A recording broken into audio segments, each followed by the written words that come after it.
Atos capítulo 9, a partir do versículo de número 10, irei ler do versículo 10 ao versículo 19.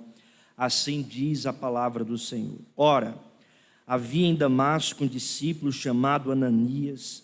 Disse-lhe o Senhor numa visão: Ananias. Ao que respondeu: Eis-me aqui, Senhor.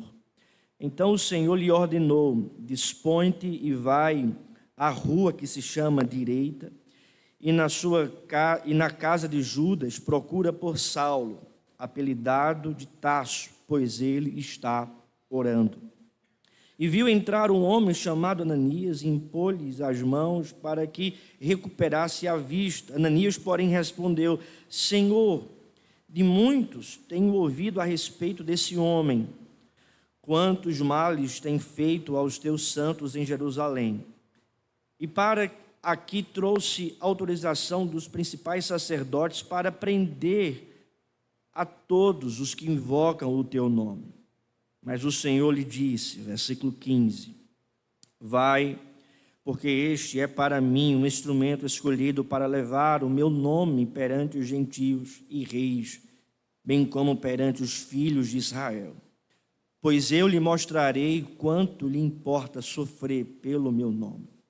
Então Ananias foi, entrando na casa, impôs sobre ele as mãos, dizendo: Saulo, irmão, o Senhor me enviou, a saber, o próprio Jesus que te apareceu no caminho por onde vinhas, para que recuperes a vista e fiques cheio do Espírito Santo. Imediatamente lhe caíram dos olhos como que umas escamas, e tornou a ver. A seguir levantou-se e foi batizado. E depois de ter se alimentado, sentiu-se fortalecido. Então permaneceu em Damasco alguns dias com os discípulos. Vamos orar? Senhor Deus, amado Pai, nós lemos a Tua santa palavra e te pedimos, ó Deus, nesse momento, tem misericórdia de nós, ilumina a nossa mente, nosso coração, abre o nosso entendimento para entendermos a Tua palavra e vivermos a Tua palavra.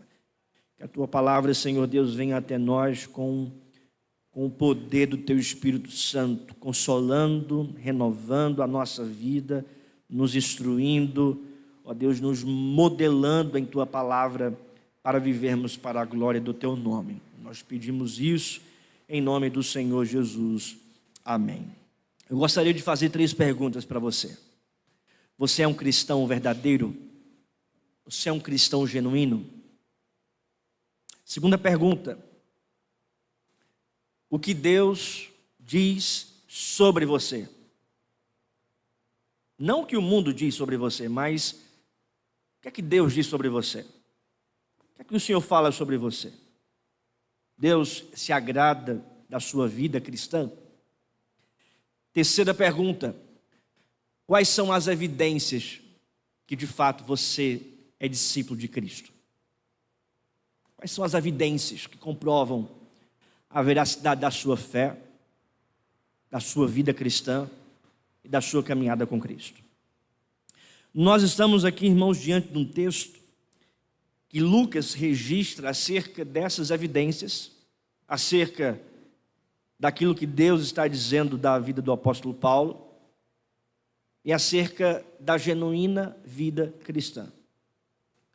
O tom aqui do texto não é o que o mundo acha de Saulo, que é o conhecido apóstolo Paulo. O tom aqui do texto não é o que Ananias acha dele. O tom aqui do texto não é o que as pessoas pensam acerca de Saulo.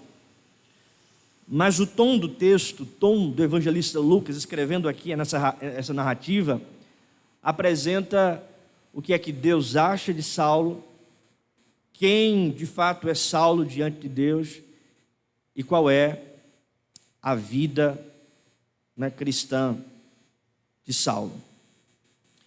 Quando a gente olha, irmãos, para esse texto, nós percebemos então o apóstolo Paulo, que aqui é Saulo, apresentando as evidências verdadeiras de uma vida cristã. Mais que isso, evidências de uma vida que foi transformada. No contexto, meus irmãos, no capítulo 8, Saulo consentia na morte de Estevão. E diz o texto que Estevão orava dizendo: Pai, não lhes impute esse pecado. No capítulo 9, Deus escuta a oração de Estevão, porque Saulo, que consentia em sua morte, é transformado. Saulo é transformado por Deus, por Cristo. Ele sai para perseguir os cristãos na cidade de Damasco. E nesse caminho, então, ele tem um encontro com Cristo. E Deus converte o seu coração, ele é transformado. E ele chega, então, nessa cidade cego. Mas ele chega transformado. Capítulo 9, portanto, do versículo 1 ao versículo 9, esse contexto apresenta a transformação de Saulo. E o texto que lemos no versículo 10 ao versículo 19, Lucas apresenta as evidências dessa transformação. As evidências dessa vida transformada. Daquilo que Deus apresenta como evidências de alguém que mudou. Evidências de alguém que foi transformado. Evidências de alguém que de fato foi mudado pelo Senhor. É sobre esse tema, portanto, que eu gostaria de tratar nessa noite. Evidências de uma vida transformada. Evidências de uma vida transformada. E a primeira evidência, meu querido irmão, minha querida irmã, de uma vida transformada é a oração.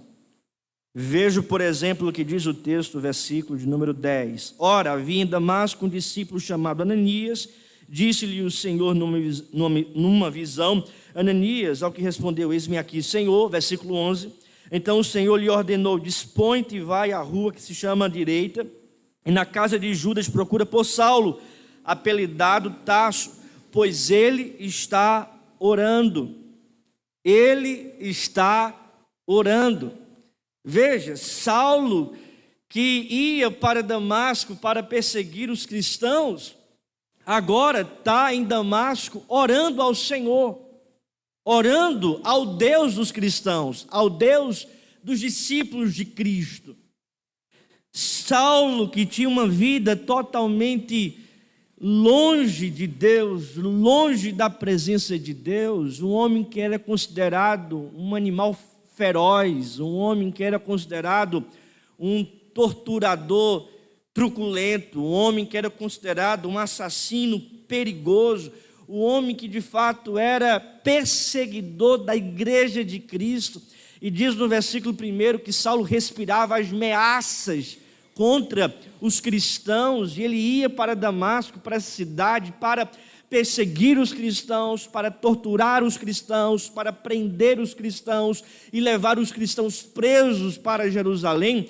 Esse homem, que era um animal feroz, estava como um cão raivoso contra os cristãos, tem um encontro com Jesus Cristo. Ele então, portanto, é transformado, e a primeira evidência registrada por Lucas é que ele está orando. Ele está orando. A evidência de uma vida transformada é a oração. A evidência de uma vida que foi de fato convertida pelo Espírito Santo de Deus é a oração. O que é a oração? Oração é um diálogo com Deus. Oração é intimidade com Deus. Oração é ter comunhão com Deus. Irmãos, o texto diz, portanto, que ele estava em intimidade com Deus, em diálogo com Deus, em oração com Deus. Ele está abrindo a sua alma perante o Senhor. O texto, obviamente, não diz qual era o conteúdo da sua oração, os motivos que ele estava apresentando diante de Deus, mas, sem sombra de dúvida, irmãos, ele estava aqui impactado pela graça de Deus, pela soberania de Deus, pela presença de Deus. E ele estava aos pés de Cristo, ele estava tendo deleite e prazer na presença de Cristo através da oração. Meus irmãos, se de fato nós somos verdadeiros discípulos de Jesus, nós precisamos orar. Se de fato nós somos verdadeiros discípulos de Cristo, nós precisamos ter um tempo com o Senhor. Nós precisamos dedicar um momento da nossa vida, ali do nosso dia, para falar com Deus. Se de fato nós caminhamos com o Senhor Jesus Cristo, nós vamos dialogar com Ele, nós vamos falar com Ele, nós vamos ter prazer de estar na presença dEle. Será que você faz isso em sua casa? Será que você faz isso talvez no seu trabalho? Em um momento que você dedica do seu dia para estar na presença de Deus, para se derramar na presença de Deus, para se encher da presença de Deus e clamar pela sua presença, falar com Ele, apresentar a Ele as suas ansiedades, as suas angústias, os seus pedidos de oração e ouvir também da parte dEle, pelo seu Espírito, falando na palavra, as suas respostas, as suas intervenções, as suas direções para a nossa vida. Meus irmãos, nós precisamos orar. Nós precisamos ser uma igreja também que ora. Nós precisamos, irmãos, estarmos reunidos para oração. Às vezes nós sentimos falta de irmãos no culto de oração, na reunião de oração. Como seria bom se toda a igreja pudesse orar, estar reunida 1 hora na terça-feira para estarmos aqui unânimes em oração, como Saulo orava, como Ananias orava, como a igreja primitiva orava. Como seria bom, irmão, se todos tivessem esse anseio, essa vontade, esse desejo de dedicar apenas 1 hora do seu dia para estar reunido com a igreja orando. Nós precisamos dedicar tempo de oração, e essa é uma evidência de uma vida cristã, de uma vida transformada por Deus. A segunda evidência, meus irmãos, de uma vida transformada, está aí no versículo de número 12, 13. Veja o que diz o texto. E viu entrar um homem chamado Ananias, impor-lhe as mãos para que recuperasse. Ananias, porém, respondeu: Senhor, de muitos tenho ouvido a respeito desse homem, quantos males tem feito aos teus santos em Jerusalém. Versículo 14. E para aqui trouxe a autorização dos principais sacerdotes para prender todos os que invocam o teu nome. Veja, Ananias, irmãos, aqui tem uma incumbência da parte do Senhor Jesus, que ele deveria ir até Saulo, falar com Saulo, orar por Saulo, recebê-lo na igreja. É um novo convertido. Quem vai receber? Um perseguidor. Um homem que pediu cartas em Jerusalém para perseguir o cristão. É por isso que Ananias diz assim: Senhor, esse homem nos persegue, mas esse homem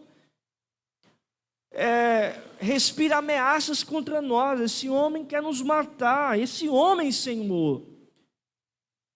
E aí veja o que diz o Senhor no versículo 15.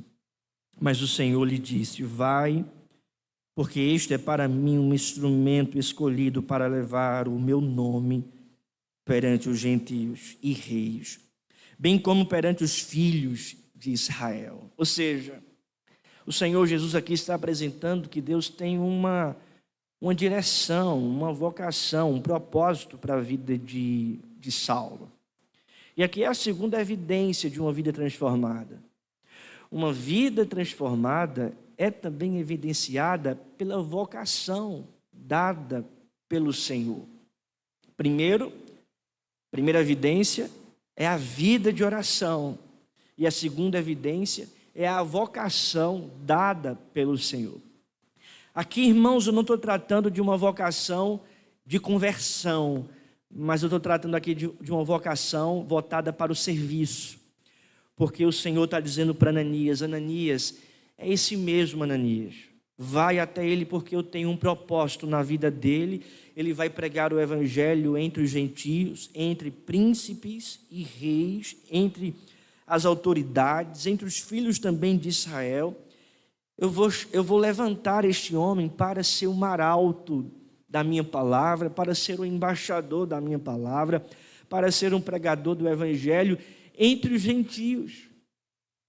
Ou seja, o Senhor Jesus aqui, irmãos, está vocacionando Saulo para uma missão. Quando a gente pensa em vocação, a gente pensa apenas na questão, às vezes, secular, né? A minha vocação é a minha profissão. A minha vocação é aquilo que eu faço nesse mundo para ganhar dinheiro. No entanto, irmãos, Muitas vezes Deus nos vocaciona, e sem sombra de dúvida, Ele vocaciona todo cristão, todo aquele que é transformado, para um propósito espiritual, para um propósito no reino dEle, para um propósito no corpo de Cristo. E aí, uma segunda evidência de uma vida transformada é aquilo que você exerce no reino, é aquilo que você serve no reino, é aquilo que você faz no reino de Deus. Aqui, meus irmãos, Deus está dizendo: eu vou chamar este homem para pregar o evangelho entre os gentios, ele vai ser missionário. E lá em Atos capítulo 13, a igreja de Antioquia recebe Saulo, né, como membro. Ele fazia parte da igreja de Antioquia, era membro da igreja de Antioquia. E aí, irmãos, lá em Atos capítulo 13, os presbíteros da igreja de Antioquia, as autoridades, né, os líderes da igreja de Antioquia, recebem a direção de Deus e separam então Saulo e Barnabé para serem missionários entre os gentios. Em Atos capítulo 13, então Saulo faz a sua primeira viagem missionária, pregando o evangelho em uma região chamada Galácia, e planta igrejas nessa região, que é a primeira viagem missionária. Depois o apóstolo Paulo faz uma segunda viagem missionária, depois uma terceira viagem missionária. Saulo, que é o apóstolo Paulo, ele recebe esse chamado de Deus, esse apostolado de Deus, e passa a pregar o evangelho entre os gentios. Gentios são todos aqueles que não fazem parte de Israel. Ele prega o evangelho na Ásia, ele prega o evangelho fora da geografia de Israel, ele prega o evangelho em Filipos, que é a primeira cidade saindo, né, da Ásia e entrando na Europa, ou seja, a cidade porta, né, para a entrada na Europa naquela época era a cidade de Filipos. Ele prega o evangelho em Éfeso, que é a capital da Ásia Menor.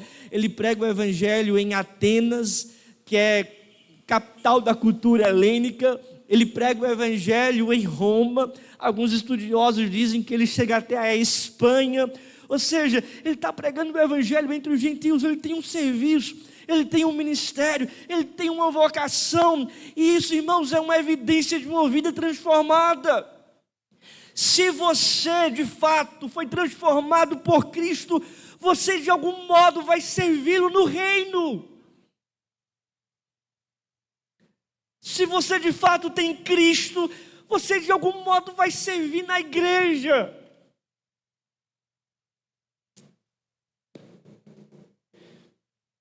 Quando Jesus apareceu para Saulo, quando Saulo queria perseguir a igreja, Atos 9, versículo 4, o Senhor Jesus diz assim para Saulo: Saulo, Saulo, por que me persegues? Jesus disse para Saulo: Saulo, Saulo, por que me persegues? Mas Saulo foi perseguir quem? A igreja. Mas Jesus diz: por que me persegue, Saulo? Perseguir a igreja é perseguir Cristo. Servir a igreja é servir a Cristo. Portanto, irmãos, se nós temos essa evidência, nós precisamos praticar. Se nós somos cristãos verdadeiros, se fomos transformados por Deus, precisamos servir na igreja. Precisamos exercer os nossos dons e talentos, exercer o nosso chamado, a nossa vocação no reino de Deus. Meus irmãos, imagine só se cada um pudesse, nesse momento, nessa igreja, nesse trabalho de plantação, exercer a sua vocação. O quanto que o reino poderia avançar ainda mais no bairro universitário, o quanto que a mensagem do evangelho poderia ainda mais se expandir em Caruaru, em outras cidades vizinhas, o quanto que essa mensagem e o reino poderia chegar como plantação também em outras cidades. Meus irmãos, nós precisamos servir ao Senhor e exercer a nossa vocação no reino de Deus. Isso é uma evidência de uma vida transformada. Vamos servir, vamos exercer o nosso chamado. Não espere eu chamar você, pelo contrário, Deus já está te chamando para servi-lo, para exercer o seu chamado na igreja, a sua vocação, a sua... pastor, não sei fazer nada. Deus vai te capacitar para fazer alguma coisa. Eu me lembro, irmãos, da minha vida mesmo em particular, que quando Deus me chamou para o ministério, eu disse para Deus, meu Senhor, eu mesmo, porque eu não tenho capacidade alguma de pregar. Eu sou muito tímido, não consigo falar em público, eu tenho dificuldade para falar. Eu apresentava, irmãos, os trabalhos, né, na classe, no ensino médio, e era uma agonia. Às vezes faltava a aula para apresentar um trabalho, porque eu não conseguia falar em público. Mas, meus irmãos, o Deus que me chamou para o ministério me capacitou. Eu me lembro que lá no seminário, pela graça de Deus, eu pude pregar o sermão de prova, e preguei a palavra de Deus, e fui aprovado no sermão de prova, pregação homilética, depois pregação 1, aprovado, pregação 2, fui aprovado pela graça de Deus, pregação 3, pregação 4, e Deus me capacitou para pregar a palavra. Por isso que toda vez que eu subo no púlpito, eu digo assim, meu Deus, é só Tu, é Tua graça, porque não é a minha capacidade, não tenho capacidade nenhuma, é Tua graça que me capacita, que me orienta, que me conduz. E agora, irmãos, pela graça de Deus, esse ano, recebi o convite para ser professor de pregação no SPN, no seminário de Recife, no seminário presbiteriano. Veja que paradoxo, veja que contradição do ponto de vista humano. Sabe por quê, irmãos? Porque Deus não quer ver a tua capacidade, Ele quer ver a tua fraqueza para Ele te capacitar. Ele não quer ver, irmãos, a tua perfeição, Ele quer ver as tuas falhas para Ele, então, te capacitar, te fortalecer, te moldar, a fim de que o poder de Deus seja manifestado em sua vida e que você dependa unicamente dEle, da graça dEle. Nós precisamos servir. Você que está sentado no banco, né, na igreja, ainda que ainda não serve, Jesus Cristo está chamando você para servir no corpo de Cristo, servir na igreja. Faça alguma coisa, mas faça. Use seu talento, sua vocação, aquilo que Deus tem te dado, mas faça. Sirva ao reino de Deus. Porque o bem mais precioso, o tesouro mais precioso Ele te deu, que foi a salvação, que foi a transformação. Então sirva ao Senhor. Terceira evidência de uma vida transformada, está aí, versículo 16. Pois eu lhe mostrarei quanto lhe importa sofrer pelo meu nome. Irmãos, uma vida transformada é marcada também pelo sofrimento, pela perseguição. Deus não prometeu para nós aqui nesse mundo, irmãos, glórias. A nossa glória não está nesse mundo. Mas uma evidência de um verdadeiro cristão é sofrer assim como Cristo sofreu. O próprio Senhor Jesus Cristo disse isso para os seus discípulos, em João capítulo 17. Assim como me perseguiram, irão perseguir vós também. Paulo fala sobre isso, irmãos, também escrevendo a sua carta a Timóteo. Aqueles que querem viver piedosamente em Cristo serão perseguidos. Então, o sofrimento do cristão nesse mundo é algo que o Senhor Jesus já disse que iria acontecer. O sofrimento é marca do ministério do apóstolo Paulo. Não somente de Paulo, mas dos demais cristãos. Se você for analisar, irmãos, todos os apóstolos, exceto o apóstolo João, todos eles foram martirizados, foram humilhados, sofreram. O apóstolo João também sofreu no final da sua vida porque ele foi preso na ilha de Pátimos. Perseguido. Esse sofrimento, irmãos, ele apresenta também o desprendimento que nós devemos ter com as coisas desse mundo.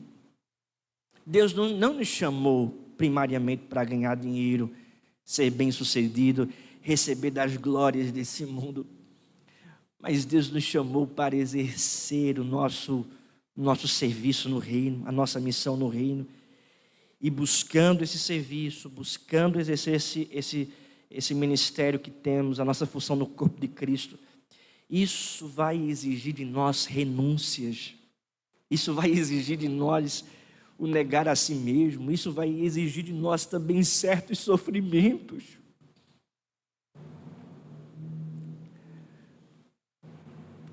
Nós precisamos entender, compreender, irmãos, o compromisso com Cristo. Eu não estou dizendo, claro, que você não deve estudar, que você não deve trabalhar, que você não deve se empenhar. Eu não estou dizendo também que é errado ganhar mais dinheiro, ter uma vida bem-sucedida nesse mundo. Eu não estou dizendo isso. Mas o que eu estou dizendo é que a prioridade da nossa vida deve ser o nosso serviço no reino. E que esse serviço no reino muitas vezes vai exigir de nós certas renúncias e certos sofrimentos. Uma vida transformada está comprometida também com os sofrimentos de Cristo.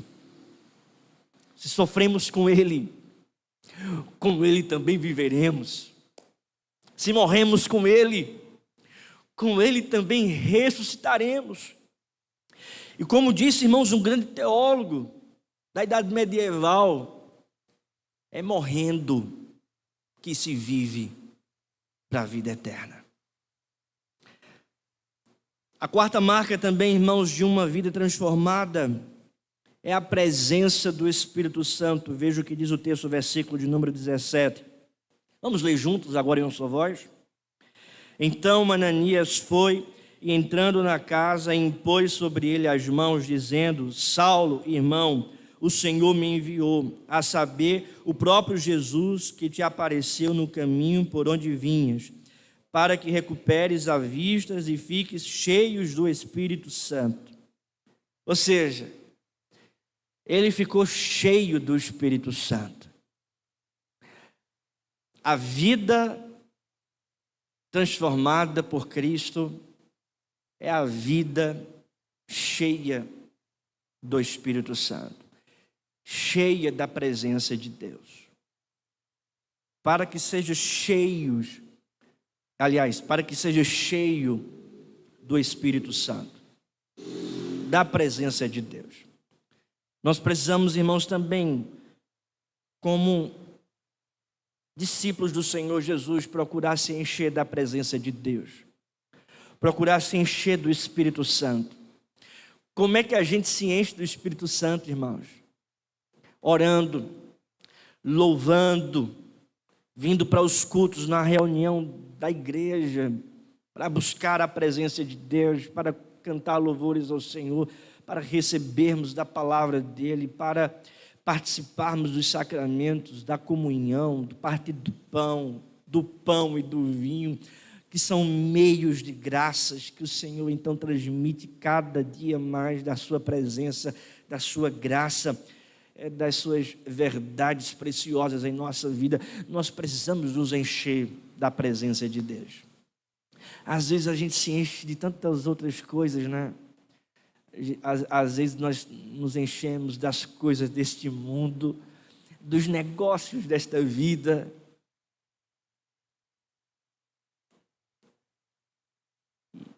E aí, irmãos, esquecemos de dedicar tempo pedindo a Deus: Deus, eu quero me encher da Tua presença, eu quero pensar como Tu pensas, eu quero falar como o Senhor fala, eu quero agir como o Senhor age.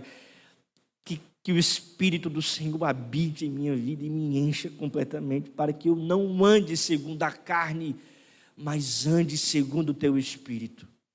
Paulo disse isso, escrevendo a sua carta aos Gálatas, capítulo 5, versículo 16, Paulo diz: andai no Espírito e jamais satisfaçam os desejos da carne, porque a carne milita contra o Espírito contra a carne, porque são opostos entre si. Todavia, andai no Espírito. Ou seja, é se encher da presença de Deus e buscar, irmãos, andar no Espírito Santo de Deus. Andar no Espírito não é andar em histeria. Andar conforme o Espírito Santo não é, irmãos, andar no que a gente vê por aí, gente caindo, histeria coletiva. Não é isso que a Bíblia fala. Mas andar no Espírito é manifestar o fruto do Espírito Santo.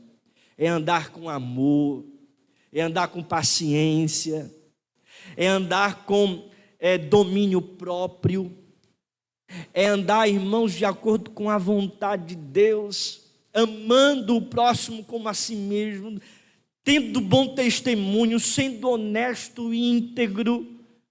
Ou seja, é entender a lei de Deus, a palavra de Deus e viver de acordo com essa palavra, que é o fruto do Espírito Santo. A gente olha para esse texto, irmãos, nós percebemos ainda uma outra verdade, uma outra evidência. Imediatamente lhe caíram os olhos, dos olhos como umas escamas, e tornou a ver. A seguir, levantou-se e foi o quê? Batizado. Uma outra evidência de uma vida transformada é o batismo do Senhor Jesus. A palavra de Deus diz que quem crê deve ser o quê? Batizado. Batismo, irmão, não é uma instituição da igreja. O batismo não é criação de homens. O batismo é uma instituição de Cristo. É uma ordenança de Jesus. Aqueles, portanto, que se arrependem dos seus pecados e creem no Senhor Jesus Cristo, devem então ser batizados. Batismo, irmãos, é um símbolo visível de uma fé invisível. O batismo é símbolo de uma aliança de Deus com aqueles que creem e também dos filhos daqueles que creem, porque o apóstolo Pedro disse que a promessa não é somente para aqueles que creem, mas também para vossos filhos. Portanto, eles deveriam ser batizados. Nós olhamos para esse texto, portanto, irmãos, e nós entendemos que uma vida transformada é uma vida que se submete às ordenanças de Cristo, que se submete ao batismo, que se submete às lideranças da igreja, porque quem vai batizar é a liderança da igreja, que se submete a essas instituições. Veja, Cristo estabeleceu uma igreja organizada, e nessa igreja organizada tem pastores, tem presbíteros, tem diáconos, aqueles que estão ajudando o povo na caminhada, e é justamente nessa comunidade que acontece o batismo. Ele foi batizado, ele recebeu água em sua cabeça, ele recebeu o selo visível dessa aliança. Por fim, irmãos, a última evidência de uma vida transformada é a integração no corpo de Cristo. Veja o que diz o texto, versículo 19. E depois de ter se alimentado, sentiu-se fortalecido. Então permaneceu em Damasco alguns dias com os discípulos. Diz o texto, irmãos, que ele estava cego, ficou cego diante do clarão da glória do Senhor Jesus. No entanto, Ananias foi lá, orou por ele, e diz o texto que caíram dos seus olhos como que umas escamas. Ele então passou a ver, a enxergar. Interessante, né? Porque Saulo precisou ficar cego para enxergar. A conversão, a transformação, é quando Deus abre os nossos olhos, tira essas escamas, para que a gente enxergue de fato a sua vontade, a Cristo, enxergue o mundo com um outro olhar. E talvez você venha para a igreja, esteja vindo para a igreja, e talvez pense consigo mesmo: eu não tenho visto, não tenho enxergado, nada tem acontecido. E a minha orientação para você é: faça dessa verdade a oração da sua vida. Que você possa orar hoje aqui, ou quando você chegar em casa, mas que você possa orar dizendo: Deus, Meus irmãos veem, muita gente diz o quão tu és maravilhoso, mas eu ainda não tenho enxergado. Me faz hoje enxergar o Senhor. Me faz hoje ver as verdades do teu reino. Faz uma cirurgia nos meus olhos para contemplar de fato o Senhor. Faça essa oração. Peça isso. E se integre no corpo de Cristo, na igreja. Porque diz a palavra, então permaneceu em Damasco alguns dias com os discípulos. Gente que é transformada por Cristo, quer estar junto de gente transformada por Cristo. Um discípulo quer estar junto de outro discípulo. Um homem de Deus quer estar junto de um outro homem de Deus. Uma mulher de Deus quer estar junto de outra mulher de Deus. Ou seja, existe uma integração dentro da igreja. Uma integração dessa pessoa transformada no corpo, na igreja. E não é por causa da simpatia, não é por causa do ambiente, não é por causa do louvor. Ananias não está dizendo, vamos fazer uma banda de louvor, colocar aqui na igreja em Damasco, para que o povo se sinta contente de estar na igreja. Você não vê Ananias fazendo isso para chamar a atenção de Saulo, não.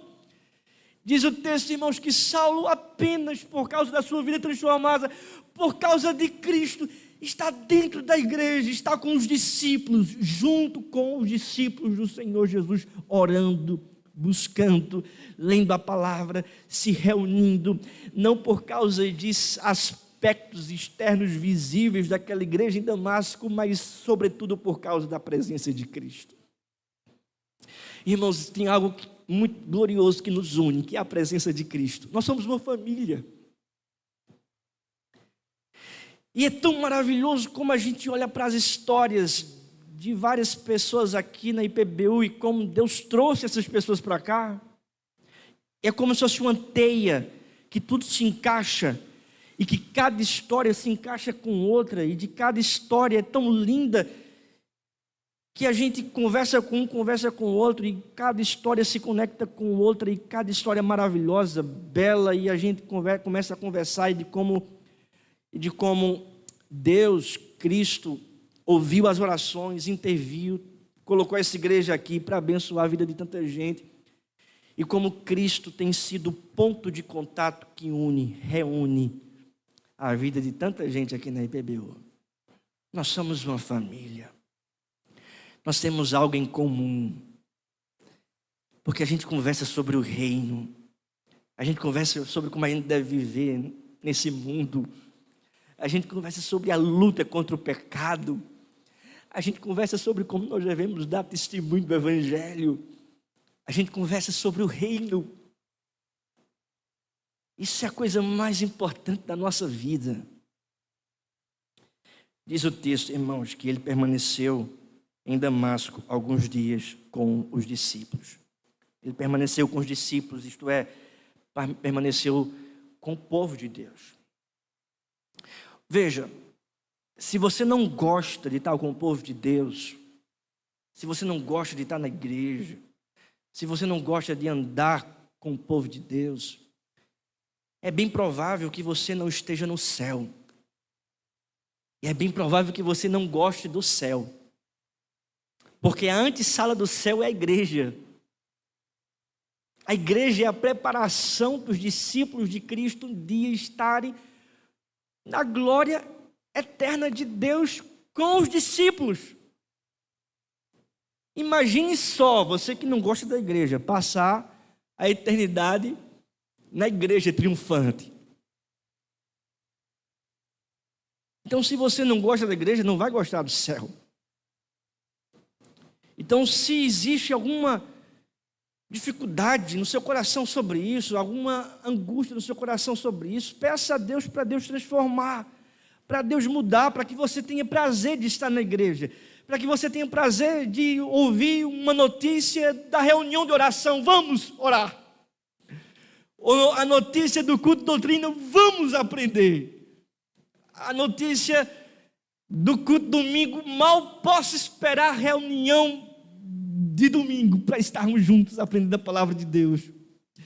Porque isso é maravilhoso, irmãos. Isso é uma evidência de uma vida transformada, porque o céu vai ser assim. Estaremos reunidos para todos sempre com os discípulos de Cristo e o próprio Cristo. Amém, meus irmãos. Então nós temos aqui algumas evidências. Diante dessas verdades, essas evidências, eu gostaria de tirar algumas aplicações, finalizando. Primeiro, nós como igreja, nós precisamos exercer o ministério de Ananias. Aquilo que Ananias fez, nós devemos também fazer. Ananias acolheu Saulo. Não foi? Ananias acolheu Saulo. Ananias foi lá.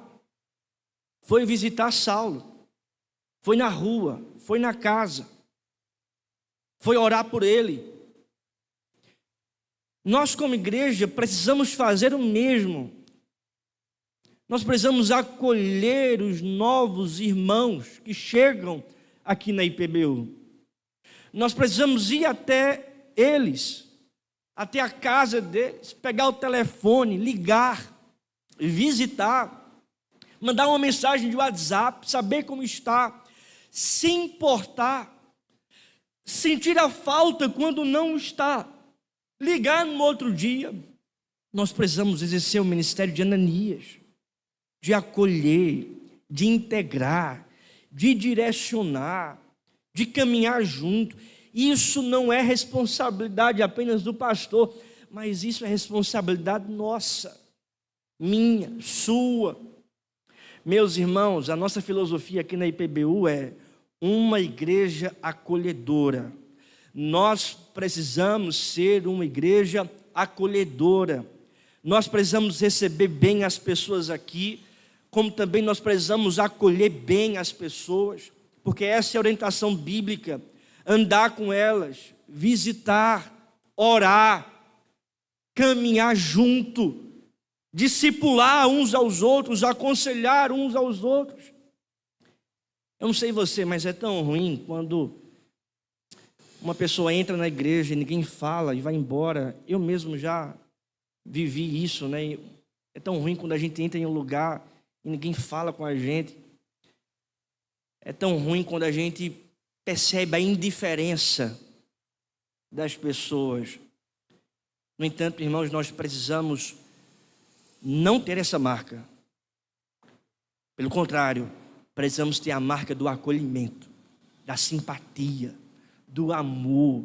Precisamos ser uma igreja acolhedora, que exerce esse ministério apresentado aqui por Ananias, que integra as pessoas, que orienta as pessoas, que recebe as pessoas, que ora por elas, que se importa por elas, que sente a falta delas, que vai visitar. Nós precisamos acolher bem as pessoas, nós precisamos refletir a verdade do Evangelho em nós.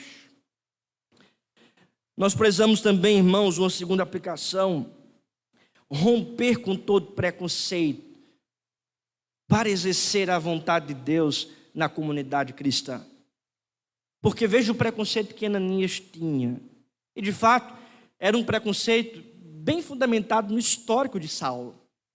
Porque Saulo era perseguidor, Saulo era malfeitor, Saulo era assassino, truculento. Tanto é que Ananias disse para o Senhor: meu Deus, Senhor, Saulo, ele persegue a gente. Mas o Senhor diz: Ananias, vai até ele, porque eu tenho um propósito na vida dele. Meus irmãos, seja quem for, seja qual for o histórico, qual for a fama, seja qual for a vida, se Cristo transformou, a gente não deve olhar para o passado. Nós precisamos olhar para frente. Nós precisamos olhar para o perdão, para a transformação, para a conversão, rompendo todo preconceito para servir uns aos outros na comunidade cristã. É isso que nós devemos fazer. A igreja é um lugar de restauração. A igreja é um lugar de perdão. A igreja é um lugar de olhar para frente. Nós não queremos saber do passado. Nós não queremos saber de acusação. Nós queremos saber da graça, da mudança de vida, da evidência, da vida de santidade. Estamos aqui para acolher e refletir o Evangelho de Cristo. Amém, meus irmãos? Portanto, lembra aí das perguntas feitas no início. Você é verdadeiramente um cristão? O que é que Deus vê de você? O que é que Deus diz a teu respeito? Você tem as marcas de um cristão? Você evidencia essas marcas de uma vida transformada? A oração, a vocação da parte do Senhor, o sofrimento, as renúncias, a presença do Espírito Santo, o batismo, a integração no corpo de Cristo. Essas são as marcas aqui apresentadas. Que essas marcas, irmãos, sejam também as nossas marcas, no nome do Senhor Jesus. Vamos orar, vamos ficar de pé e vamos orar.